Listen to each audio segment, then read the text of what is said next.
Welcome all my dear student, मैं DK Singh, faculty chemistry at Future Forum. आज की class में हम लोग बेसिकली सॉल्यूशन चैप्टर को ही कंटिन्यू करेंगे। सॉल्यूशन चैप्टर में बेसिकली हम लोगों ने सॉल्यूशन का introduction and type of solution and solution का एक इम्पॉर्टेंट प्रॉपर्टी थी जिसको हम कंसंट्रेशन बोलते हैं, उस पूरे टर्म को हम लोगों ने डिस्कस कर लिया। बहुत डेप्थ में हमने पढ़ा है और सभी बच्चों से एक रिक्वेस्ट मैं और भी करना चाहूँगा कि बेसिकली ऑनलाइन में थोड़ी सी आपको लगता है कि स्पीड ज़्यादा है, तो अगर कहीं पे हम किसी क्वेश्चन को हम दे रहे हैं आपको और लगता है कि हमने आपको टाइम नहीं दिया, तो आप तो वीडियो को आप या तो अपने सिस्टम पे या अपने फ़ोन में देख रहे होगे, तो जब भी हम किसी क्वेश्चन को दें तो आप वीडियो पॉज करके उन क्वेश्चन को आप सफिशिएंट टाइम दे के अटेम्प्ट कर सकते हो, ठीक है ना। पता हमारा वीडियो हो सकता है कि आपको कहीं पे थोड़ा सा लगे कि टाइम हमें कम मिल रहा है, फास्ट हो जा रहा है, तो उस केस में आप थोड़ा सा पॉज करके अपनी चीज़ों को आप रिकॉल कर सकते हो। स्पेशली आपको प्रॉब्लम होगी क्वेश्चन में, और कहीं पे इस तरह की कोई प्रॉब्लम नहीं होगी। क्वेश्चन में चूँकि हम टाइम थोड़ा सा कम देते हैं, तो आप उस वीडियो उस मोमेंट पे पॉज करके आप उसको पूरा टाइम दे सकते हो फॉर योर अटेंशन, ठीक है। आज के सेशन में हम लोग बेसिकली लिक्विड सॉल्यूशन को ही हम आगे कंटिन्यू करेंगे और आज की क्लास में एक बहुत ही इंपॉर्टेंट टॉपिक हम लोग स्टार्ट करने जा रहे हैं। बेसिकली हम इस टॉपिक को बोलेंगे वेपर प्रेशर।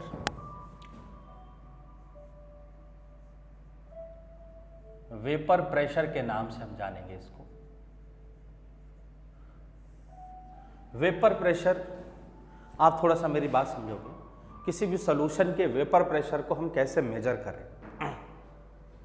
मेरी बात समझ पा रहे हो आगे कि किसी सॉल्यूशन के वेपर प्रेशर को अगर मैं आपसे पूछूं कि कैसे कैलकुलेट करोगे भाई, वेपर प्रेशर कैसे आप कैलकुलेट कर सकते हो, तो जनरली आप कहोगे कि वेपर्स, बेसिकली वेपर्स जो बनते हैं अगर उनके प्रेशर को हम मेजर कर लेते हैं at the surface of liquid, तो वही वेपर प्रेशर होगा। लेकिन इसके लिए एक पूरी मैकेनिज्म है, उस मैकेनिज्म को समझना बहुत जरूरी है। वेपर प्रेशर हमें पढ़ना है, बट हम इसको एक्सपेरिमेंटली पढ़ेंगे। अगर मैं एक एक्सपेरिमेंट आपके सामने करूं, मैंने कहा कि हमारे पास ये एक कंटेनर है जिसमें हमने किसी लिक्विड को फिल किया है, ठीक है, ये हमारा लिक्विड है। मैंने कहा कि एक मॉलिक्यूल मैंने यहां पर रिप्रेजेंट कर दिया, इस मॉलिक्यूल पे लगने वाले फोर्सेस को भी मैंने यहां पे मेजर कर दिया। आप देखोगे कि इस मॉलिक्यूल को हम लोग बल्क मॉलिक्यूल कहेंगे और इसके ऊपर एक यूनिफॉर्म फोर्स लग रहा होगा। क्लियर हो गया कि नहीं होगा? सभी लोग देखोगे बोर्ड की तरफ ध्यान से। मैंने कहा कि एक कंटेनर है जिसमें हमने एक लिक्विड फुल किया। लिक्विड पे अगर हम इनिशियली देखें तो इसके ऊपर एक यूनिफॉर्म फोर्स लग रहा होगा जो बल्क में मॉलिक्यूल होगा। इसके पास एक एवरेज एनर्जी होगी या इसके पास एक अपनी खुद की एनर्जी होगी, ठीक है।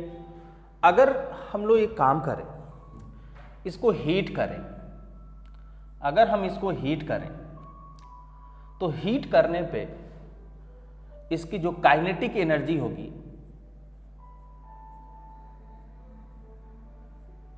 वो इसके एवरेज एनर्जी से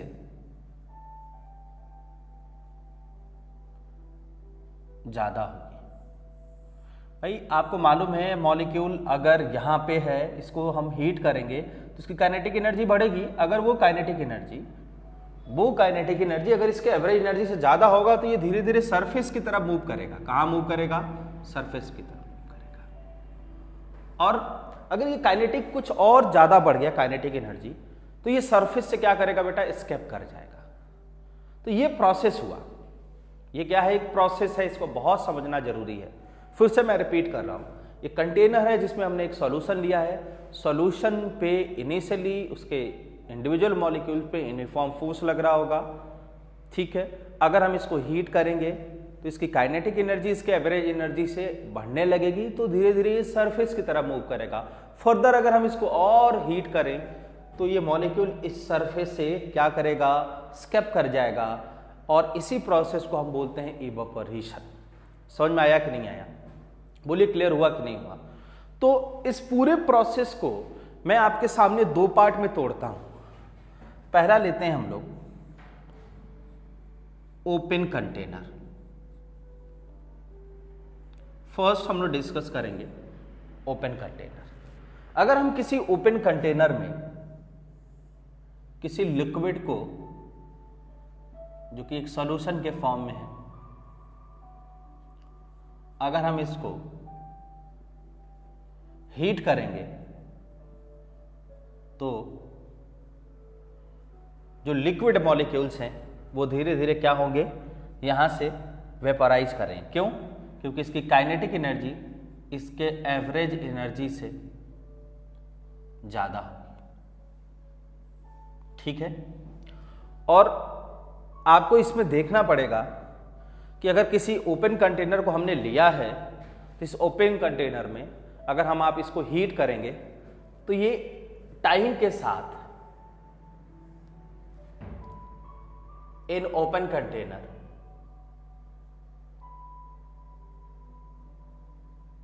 amount of substance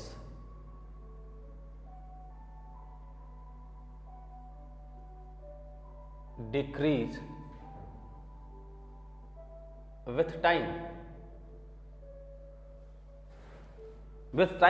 आपको मैं समझाता हूं भाई, इसमें अगर आप हीट करोगे तो धीरे धीरे जो वाटर के मॉलिक्यूल्स हैं, लिक्विड मॉलिक्यूल्स हैं, वो क्या होंगे भाई, इवेपोरेट होंगे, तो अमाउंट तो कम होगा।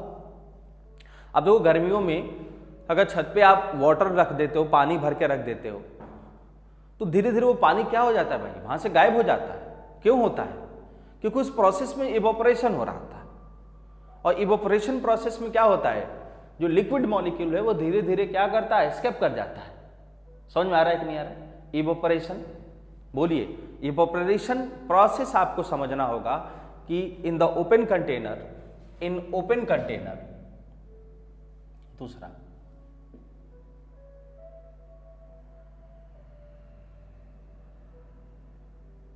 Only evaporation takes place. किसी ओपन कंटेनर में सिर्फ और सिर्फ इवेपोरेशन ही होगा, मीन्स सिर्फ removal of liquid into gas होगा। बेसिकली ये स्पॉन्टेनियस होता है। समझ में आ रहा है कि नहीं आ रहा है? बोलिए क्लियर हुआ? बोलिए।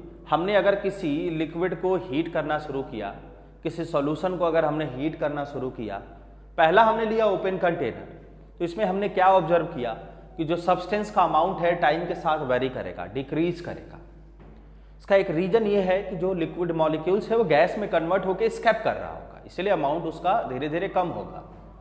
और ओपन कंटेनर के केस में सिर्फ और सिर्फ इवेपोरेशन ही होगा, इस बात का आपको ध्यान रखना होगा। क्लियर हो गया कि नहीं हो गया? बोलिए, सबको समझ में आ गया? अब मैं आपसे पूछूं कि इवेपोरेशन क्या है? इवेपोरेशन है क्या? तो इसको बोलते हैं, आप लिख भी सकते हो, मैं बोल रहा हूं, स्पॉन्टेनियस, लिखोगे सभी लोग, spontaneous conversion of liquid molecules. मैं लिख देता हूं, spontaneous conversion of liquid molecules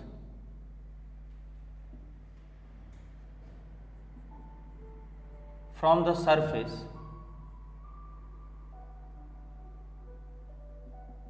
into vapor is called evaporation। इस बात का आपको ध्यान रखना होगा। The spontaneous conversion of liquid molecules from the surface into vapour is called evaporation. Clear हो गया? मतलब जो लिक्विड है उसका सरफेस से लगातार किसमें, वेपर्स में कन्वर्ट होना ही इवेपोरेशन कहलाता है। इस बात को आप लोग समझ लोगे। क्लियर हो गया कि नहीं हो गया? देखोगे इस बात को, बोलो बेटा, नोट करो सभी लोग।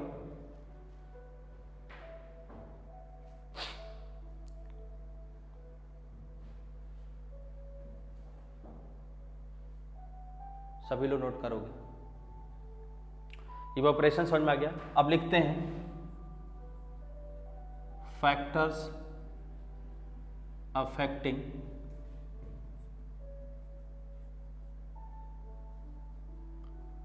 रेट ऑफ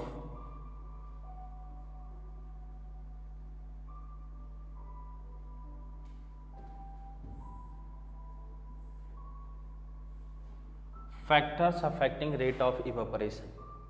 ठीक है, पहला टेम्परेचर, दूसरा नेचर ऑफ सब्सटेंस, तीसरा सरफेस एरिया, चौथा flow of dry air. Clear हो गया कि नहीं हो गया? अगर मैं पहले की बात करूं तो रेट ऑफ इवेपोरेशन, इसको हम आर ई से अगर रिप्रेजेंट करें तो डायरेक्टली प्रोपोर्शनल टू होगा टेम्परेचर। दूसरे की अगर मैं बात करूं तो rate of evaporation inversely proportional to strength of force of attraction between molecules.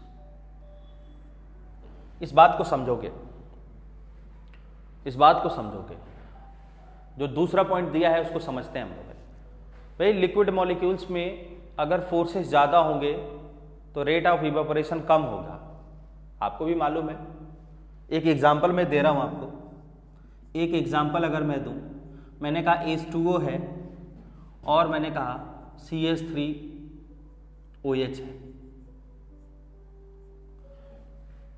Water और मिथाइल अल्कोहल की मैंने बात किया, आपको मालूम है इसमें स्ट्रॉन्ग हाइड्रोजन बॉन्ड होता है, जबकि इसमें एक वीक हाइड्रोजन बॉन्ड होता है, जिसकी वजह से जो रेट ऑफ इवेपोरेशन होता है अल्कोहल का फास्ट होता है कंपेयर टू वाटर। समझ में आ गया कि नहीं आ गया? बोलो, क्लियर हो गया कि नहीं हो गया? समझ में आ गया? मीन्स मॉलिक्यूल्स के बीच में जो फोर्स ऑफ अट्रैक्शन होता है ये अफेक्ट करता है रेट ऑफ इवेपोरेशन को, और इसका क्या रिलेशन होगा उसको मैंने बोर्ड पे लिख दिया है। समझ में आ गया कि नहीं आ गया? नेक्स्ट अगर मैं टॉपिक की बात करूं तो नेक्स्ट में हमें लिखना होगा तीसरा surface area, rate of evaporation directly proportional to surface area. मैं अगर एग्जांपल से देखूं, मैंने कहा एक कंटेनर ये है, मैंने कहा एक कंटेनर ये है, मैंने कहा एक कंटेनर ये है। ये तीन तरह के कंटेनर दिया मैंने, 1, इसको 2, इसको 3। तो आप इसको देख के बता सकते हो कि सरफेस एरिया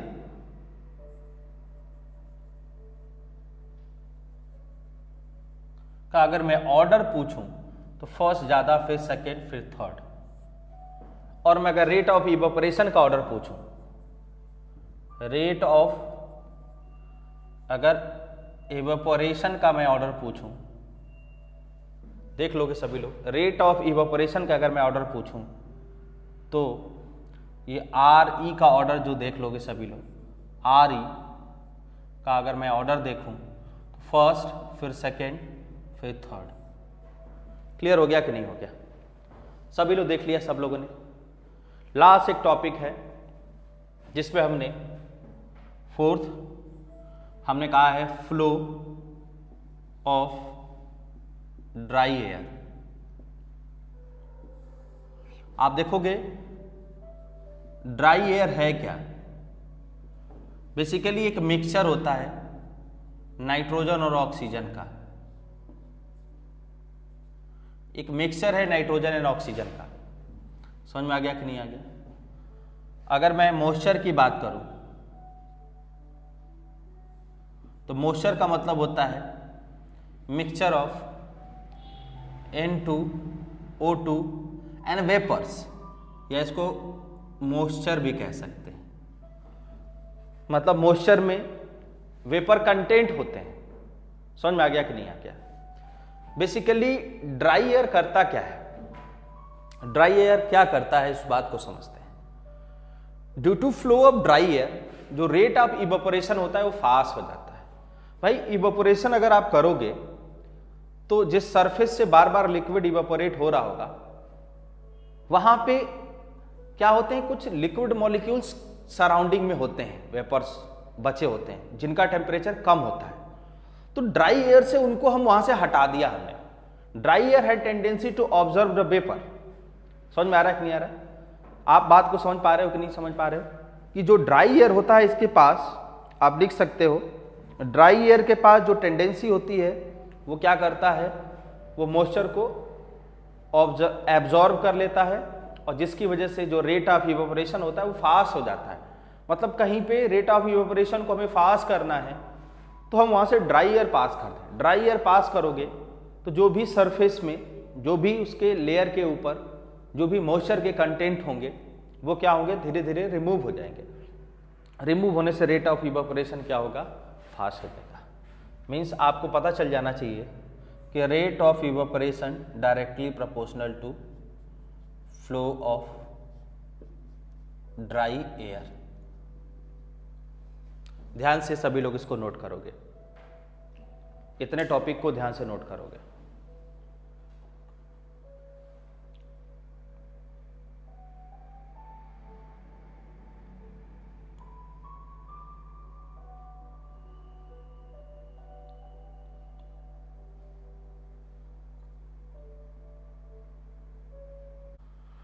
ठीक है, हम लोगों ने बेसिकली लिक्विड का इवेपोरेशन हमने देख लिया था किसी ओपन कंटेनर में। इसका दूसरा पार्ट हम लोग डिस्कस करेंगे। एक पार्ट हमने कंप्लीट किया, मैंने बोला था ये एक्सपेरिमेंट 2 पार्ट में होता है। अगर मैं एक क्लोज कंटेनर की बात करूं, किसी क्लोज कंटेनर की बात करूं तो क्लोज कंटेनर भाई आपको मैंने बताया कि इस तरह से हमने कई लिक्विड इसमें फिल किया और ये क्लोज कंटेनर में है। तो इस क्लोज कंटेनर में जैसे ही हम इस लिक्विड को हीट करेंगे तो यहाँ पे इवेपोरेशन स्टार्ट हो जाएगा। ठीक है, क्या होगा, इवेपोरेशन होगा। लेकिन फॉर क्लोज कंटेनर आप देखोगे कि कुछ टाइम के बाद इसमें कंडेंसेशन भी स्टार्ट हो जाएगा। ध्यान से देखो सभी रिपोर्ट की तरफ। इनिशियली जब हमने इस लिक्विड को हीट किया तो इसके मॉलिक्यूल्स जिसने टेम्परेचर रिसीव करके अपने काइनेटिक एनर्जी को इंक्रीज किया वो धीरे धीरे सरफेस की तरफ मूव करेगा। फर्दर काइनेटिक एनर्जी और बढ़ेगा तो ये धीरे धीरे यहाँ से क्या करेगा, सरफेस से स्केप करेगा। सरफेस से स्केप करके बाहर नहीं जाएगा, जो इसकी बाउंड्री होगी जिस पे हमने कवर किया होगा वहां जाके ये कलेक्ट होगा। मैंने यहाँ पे लिख दिया ये वेपर्स है। अगर ये यहाँ पे कलेक्ट होंगे तो कुछ समय के बाद ये धीरे धीरे ठंडे होके फिर से क्या होंगे, लिक्विड में कन्वर्ट होना शुरू हो जाएंगे। तो हम लिख सकते हैं एक नोट्स बना के कि in close container amount of substance do not decrease. पहली बात। दूसरा, both evaporation and condensation takes place। और मैं आपसे कहूं थर्ड पॉइंट तो लिख सकते हो vapour pressure defined for close container. जो वेपर प्रेशर है किसी क्लोज कंटेनर के लिए ही डिफाइन होगा। 3 point, in close container amount of substance do not decrease, भाई बाहर नहीं जा रहा होगा। दूसरा, both evaporation and condensation takes place, ये भी देखेंगे हम लोग। थर्ड हमने लिखा कि वेपर प्रेशर जो डिफाइन होता है वो ओपन कंटेनर के लिए नहीं होगा, क्योंकि वेपर्स कलेक्ट नहीं होते हैं सरफेस पे, स्केप कर जाते हैं, इसलिए हम उसके प्रेशर को मेजर नहीं कर सकते। बोलो क्लियर हो गया कि नहीं हो गया, समझ में आ गया सबको? अब मैं आपको बताऊं, हमने कहा कि कोई टाइम t = 0 लिया, तो इसमें रिएक्टेंट के फॉर्म में क्या होगा बेटा? लिक्विड होगा, प्लस इसमें प्रोडक्ट नहीं होगा, वेपर्स नहीं होंगे। लेकिन कोई t = t' अगर हम लें तो यहां पे रेट ऑफ इवेपोरेशन क्या होगा बेटा? मैक्सिमम होगा, ठीक है। और इसी में रेट ऑफ कंडेंसेशन भी हो रहा होगा। आप इस बात को समझोगे कि शुरुआत में तो सिर्फ लिक्विड होंगे और लिक्विड के मॉलिक्यूल्स वेपर्स में जा रहे होंगे, लेकिन कुछ टाइम के बाद जो मॉलिक्यूल लिक्विड का गैस में कन्वर्ट हुआ वो अपने धीरे धीरे टेम्परेचर को कम करके फिर से क्या करेगा भाई? लिक्विड में कन्वर्ट होगा, तो उसको हम कंडेंसेशन कहेंगे। भाई मैक्सिमम रेट से ये हो रहा होगा, ये धीरे धीरे इंक्रीज कर रहा होगा। ये क्या कर रहा होगा? इंक्रीज कर रहा होगा।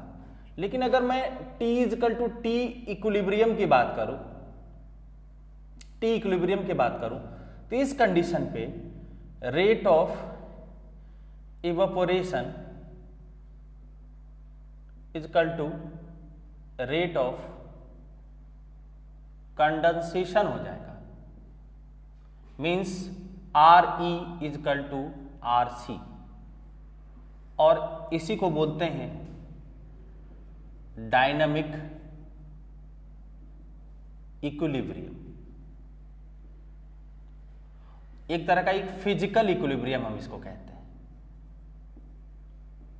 जैसे मैंने कहा एक लिक्विड है H2O, तो ये एक फिजिकल इक्विलिब्रियम से यहां पे H2O लिक्विड, मैंने कहा H2O गैस के फॉर्म में होगा। यही तो प्रोसेस दिख रहा है आपको। इस प्रोसेस को हम डायनेमिक इक्विलिब्रियम कहते हैं। समझ में आ गया कि नहीं आ गया? इस बात को समझना बहुत जरूरी है भाई, आपको बहुत ही जरूरी है समझना कि शुरुआत में t = 0 सिर्फ और सिर्फ लिक्विड होगा, t = t' पे इवेपोरेशन हो रहा होगा जो कि मैक्सिमम रेट से हो रहा होगा, और उस समय पे जो कंडेंसेशन होगा रेट का वो भी धीरे धीरे इंक्रीज हो रहा होगा। क्यों भाई? क्योंकि कुछ टाइम के बाद जो लिक्विड वेपर्स में कन्वर्ट हुए उनके टेम्परेचर डिक्रीज होंगे। टेम्परेचर डिक्रीज क्यों होंगे कि यहाँ पे देखोगे ध्यान से, इधर देखोगे ध्यान से, अगर हीटिंग हम यहाँ कर रहे होंगे तो यहाँ जो मॉलिक्यूल्स होगा वो क्या होगा? यहाँ पे पहुंचेगा। अब कुछ देर बाद धीरे धीरे उसका टेम्परेचर तो कम ही होगा ना। बोलो भाई, कम होगा। अगर टेम्परेचर कम होगा तो धीरे धीरे वो क्या होगा? नीचे ड्रॉप होगा कि नहीं होगा?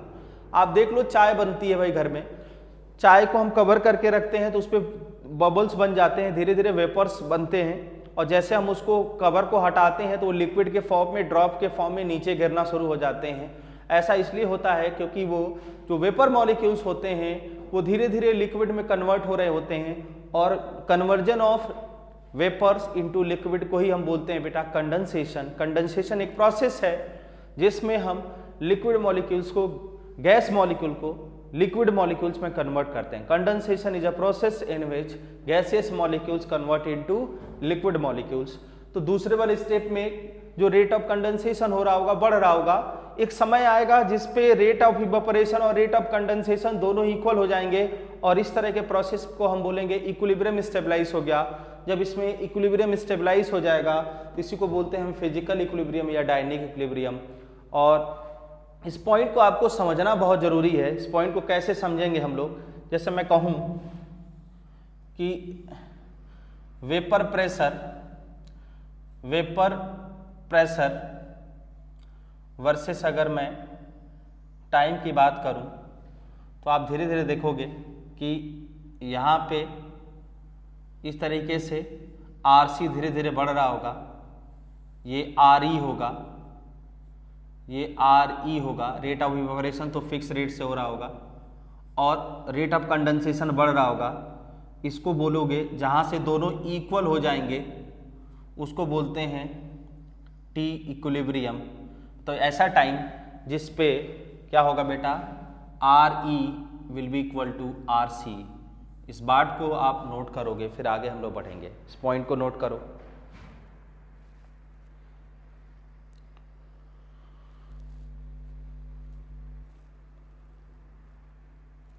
नोट करिए सभी लोग।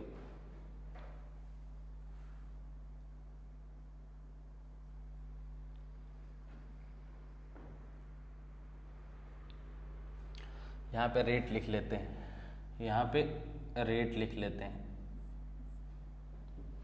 देख लोगे ध्यान से, बोलो सबको समझ में आ गया। अब हम डिफाइन करना चाहेंगे आपको वेपर प्रेशर होता क्या है।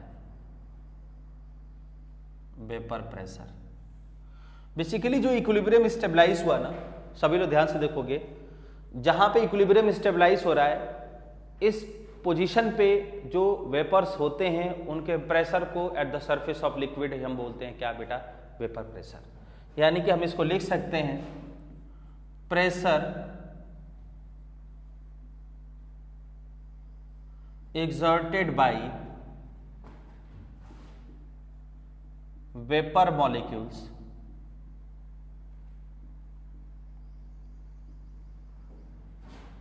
at the surface of liquid at dynamic equilibrium at given temperature is called vapor pressure। सब लोग ध्यान से देखोगे, pressure exerted by the vapour molecules at the surface of liquid at dynamic equilibrium at given temperature is called vapour pressure. Equilibrium होना चाहिए। बात समझ में आ रही कि नहीं आ रही? इस बात को सब लोग समझ लोगे, इस बात को सभी लोग समझोगे ध्यान से। थोड़ा सा डिफिकल्ट है, लेकिन अगर इस तरह से आपने समझ लिया तो आपको बिल्कुल भी प्रॉब्लम नहीं होगी। अब मैं आपसे पूछूं कि शुरुआत में जैसे हमने हीट किया, और अगर मैं इस पोजीशन पे पूछूं तो भाई आप प्रोसेस को फिर से रिमाइंड अगर करें हम लोग, यहां पे मैं लिखता हूं प्रोसेस, अगर मैं यहां पे रिमाइंड करूं, थोड़ा सा ध्यान से देखोगे, आप देखोगे बेटा, मैंने कहा ये कंटेनर है, ये कंटेनर है, और इस कंटेनर में हमने क्लोज कंटेनर है, लिक्विड भर दिया है। हमने इसको हीट करना शुरू किया। हीट करने पे मान लो ये कुछ बबल्स बन गए, कुछ वेपर्स बन गए। देखोगे बोर्ड की तरफ सभी लोग, तो ये T इक्वल टू कोई T डैश है और T equal to T equilibrium है। तो इक्विलिब्रियम के प्रेशर को एट इक्विलिब्रियम जो प्रेशर होगा उसको हम वेपर प्रेशर कहेंगे, वेपर प्रेशर कहेंगे। लेकिन T equal to T dash पे जो प्रेशर होगा उसको हम पार्शियल प्रेशर कहेंगे। समझ में आ रही है बात की नहीं आ रही है? भाई देखो ना, कंटेनर को जब कंटेनर में लिक्विड को हीट करना शुरू करोगे, सपोज पहला ड्रॉप लिक्विड का क्या हुआ, वेपर में चला गया, 2 गए, 3 गए, 4 गए, तो उनको ठंडा होने में टाइम लगेगा ना। तो उनको कंडेंस होने के पहले अगर वो वेपर्स कहीं पे कलेक्ट है तो वो एक प्रेशर तो क्रिएट करेंगे कि नहीं करेंगे, और जब क्रिएट करेंगे तो इक्विलिब्रियम तो स्टेबलाइज नहीं है, तो उस प्रेशर का नाम क्या होगा, उसको मैंने यहां पे स्ट्रेस जैसे कहा कि बिफोर अटेंडिंग द इक्विलिब्रियम जो प्रेशर होगा उसको हम पार्शियल प्रेशर नाम देंगे। इस बात को आप लोग ध्यान से समझ लोगे। क्लियर हो गया कि नहीं हो गया? इस बात को ध्यान से समझोगे। बोलो बेटा, क्लियर हो गया? बोलो सभी लोग, आगे बढ़े। ये एक पॉइंट था जिसमें हमें याद रखना होगा, T डैश पे जो प्रेशर होगा उसको हम पार्शियल प्रेशर कहेंगे, T इक्विलिब्रियम पे जो प्रेशर होगा उसको हम वेपर प्रेशर कहेंगे। क्लियर हो गया कि नहीं हो गया? अब मैं अगर आपसे पूछूं दूसरा, तो लिखोगे in case of water vapour pressure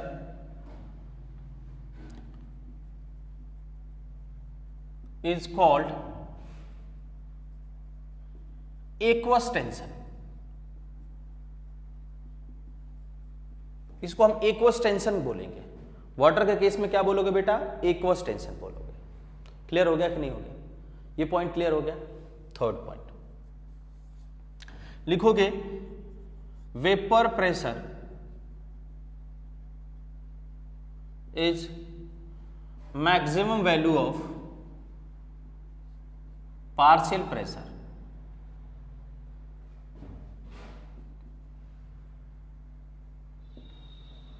fourth point मैं इसमें लिख रहा हूं। इफ फोर्थ पॉइंट मैं लिखूं इफ वेपर प्रेशर ऑफ लिखोगे if vapour pressure of liquid is less than its partial pressure. लिखोगे if vapour pressure of liquid is less than partial pressure. Means आप ऐसे लिख सकते हो कि अगर मैं कहूं कि पार्शियल प्रेशर ग्रेटर हो जाए वेपर प्रेशर ऑफ लिक्विड, ये आपको जानना जरूरी है। तो इक्विलिब्रियम अगर डिस्टर्ब हो जाए और पार्शियल प्रेशर की वैल्यू बढ़ जाए, किससे? वेपर प्रेशर से, तो इक्विलिब्रियम जब डिस्टर्ब होता है तो इक्विलिब्रियम को रीस्टेबलाइज करना पड़ेगा।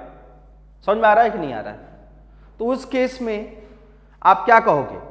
भाई मैं कहूं कि पार्शियल प्रेशर क्या हो गया? वेपर प्रेशर से बढ़ गया, तो पार्शियल प्रेशर को आपको किसके बराबर? वेपर प्रेशर के बराबर करना होगा ना।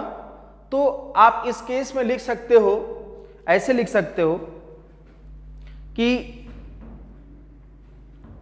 सम वेपर्स, अगर हम क्या करें, कुछ वेपर्स को क्या करें? कंडेंस कर दें। बोलो भाई, partial pressure greater than vapour pressure, then some vapours condense. अगर कुछ वेपर्स को हम कंडेंस कर देते हैं तो पार्शियल प्रेशर की वैल्यू धीरे धीरे कम होगी कि नहीं होगी? बोलो भाई, अगर हमने क्या कहा कि हमने कहा कि पार्शियल प्रेशर की वैल्यू, इक्विलिब्रियम को ब्रेक करके पार्शियल प्रेशर की ही वैल्यू बड़ी हो जाए, तो पार्शियल प्रेशर की वैल्यू जब बड़ी हो जाएगी तो उसको छोटा करना होगा ना, मतलब वेपर प्रेशर के बराबर लाना होगा।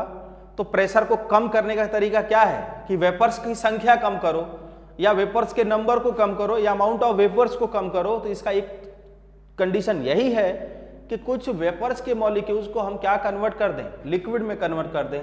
देन सम वेपर्स कंडेंस, यानी कि कुछ वेपर्स को हम क्या करें? कंडेंस करें, मींस लिक्विड में कन्वर्ट कर दें। तो वो क्या होगा बेटा? उस केस पे जो रेट ऑफ क्या होगा? पार्शियल जो प्रेशर होगा वो वेपर प्रेशर के बराबर होगा और इक्विलिब्रियम क्या होगा बेटा? स्टेबलाइज हो जाएगा। बोलिए, समझ में आ गया कि नहीं आ गया? बोलो, क्लियर हो गया सबको? बोलिए, जैसे मैं एक एग्जांपल आपसे दूं, आप देखोगे H2O लिक्विड है, अगर इसको हम H2O गैस में कन्वर्ट करें तो ये एक एंडोथर्मिक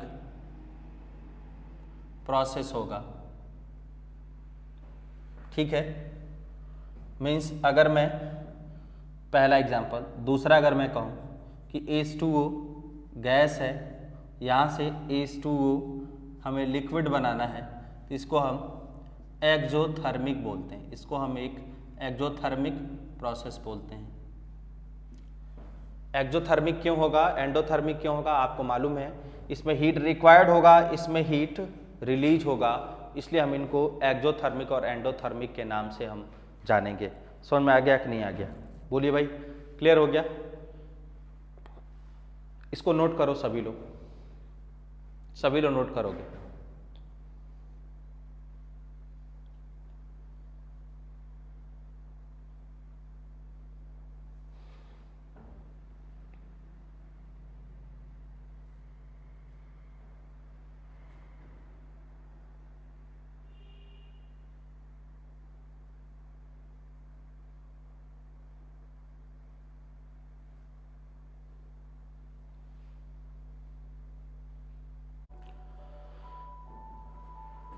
नेक्स्ट कुछ टॉपिक में लिखूं, अगर नेक्स्ट कुछ टॉपिक की हम लोग बात करें तो फिफ्थ देखोगे, हम लोग फिफ्थ लिख सकते हैं कि vapour pressure of any liquid depends only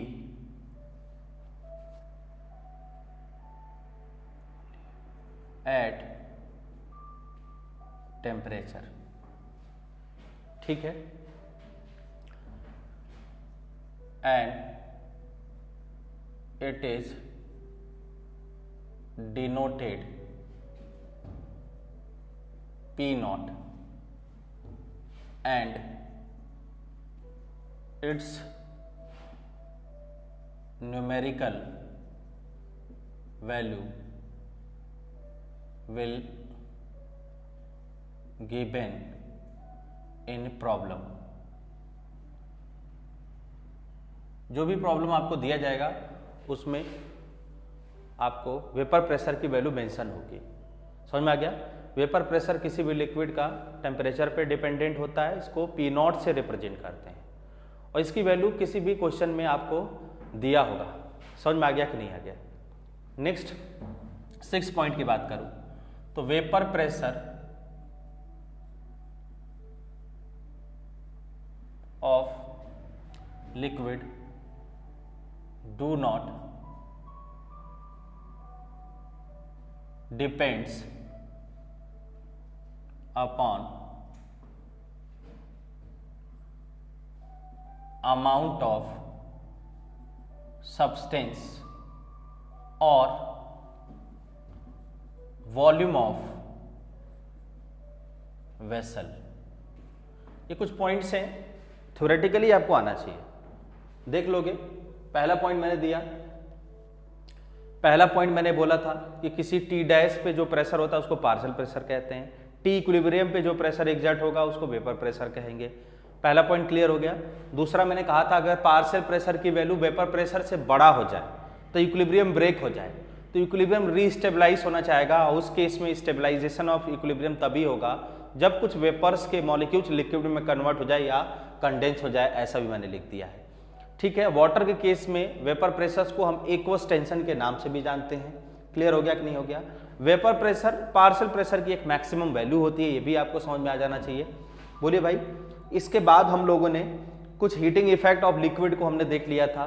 किसी लिक्विड का गैस में कन्वर्जन एंडोथर्मिक होता है और किसी गैस का लिक्विड में कन्वर्जन एक्सोथर्मिक होता है, ये हमने जान लिया।